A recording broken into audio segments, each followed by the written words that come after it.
श्रीलंका के पूर्व सेना प्रमुख सनत फोंसेका को नए राष्ट्रपति मैत्रीपाला सिरिसेना के आदेश पर उनके खिलाफ लगे सभी आरोपों से मुक्त कर दिया गया है।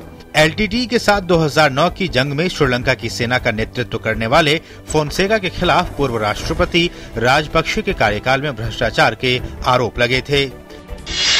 अमेरिकी राष्ट्रपति बराक ओबामा ने state of the union speech यानी अमेरिकी संसद में दिए गए अपने सालाना संदेश में अर्थव्यवस्था पर जोर दिया। उन्होंने कहा कि अमेरिकी जनता के लिए सालों की आर्थिक मुश्किलों और आतंकवाद और लंबे युद्ध के दौर को बदलने का वक्त आ गया है।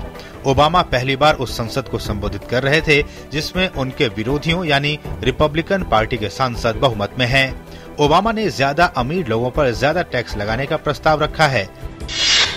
रूस ने अमेरिकी राष्ट्रपति बराक ओबामा के राष्ट्र के नाम संबोधन की आलोचना की है। रूस के विदेश मंत्री सर्गेई लावारोव ने कहा है कि ओबामा के भाषण से ऐसा लगता है कि अमेरिका नंबर 1 देश है और पूरी दुनिया पर वर्चस्व चाहता है। यूक्रेन में रूस के कदम का विरोध करते हुए ओबामा ने कहा था कि अमेरिका अपने इस सिद्धांत पर कायम है कि बड़े देश छोटे देशों को परेशान नहीं कर सकते। इस पर प्रतिक्रिया व्यक्त करते हुए रूस के विदेश मंत्री ने कहा कि अमेरिकियों ने विरोध का रास्ता अपनाया हुआ है, वे अपने कदमों को नहीं देखते। पेरिस में हुए हमले में कुछ लोगों की जान बचाने वाले माली मूल के 24 वर्षीय लसाम बथीली को फ्रांस सरकार ने नागरिकता दी है। लसाम बथीली उस समय सुपरमार्केट के स्टॉक रूम में थे जब अमीदी कौलिबली ने फायरिंग शुरू की। इस हमले में 4 लोग मारे गए थे। लसाम बथीली को नागरिकता देने के लिए आयोजित समारोह में फ्रांस से कुछ वरिष्ठ मंत्रियों ने हिस्सा लिया। इस मौके पर बथीली ने कहा कि नागरिकता हासिल कर उन्हें गर्व का एहसास हो रहा है। अंतर्राष्ट्रीय मुद्रा कोष के मुताबिक इस साल और अगले साल वैश्विक आर्थिक विकास दर पिछले अनुमान से कम रहेगी।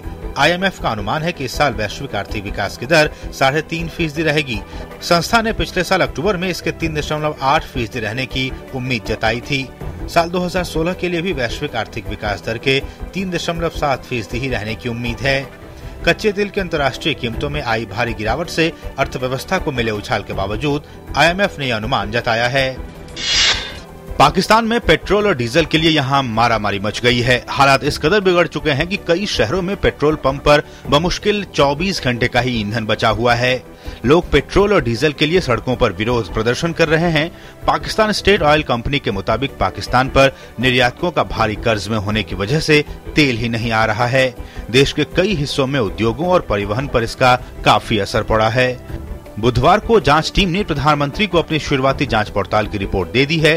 कई लोगों का आरोप है कि पाकिस्तान सरकार सार्वजनिक तेल कंपनी का निजीकरण करना चाहती है, इसलिए जानबूझकर ये संकट खड़ा किया जा रहा है।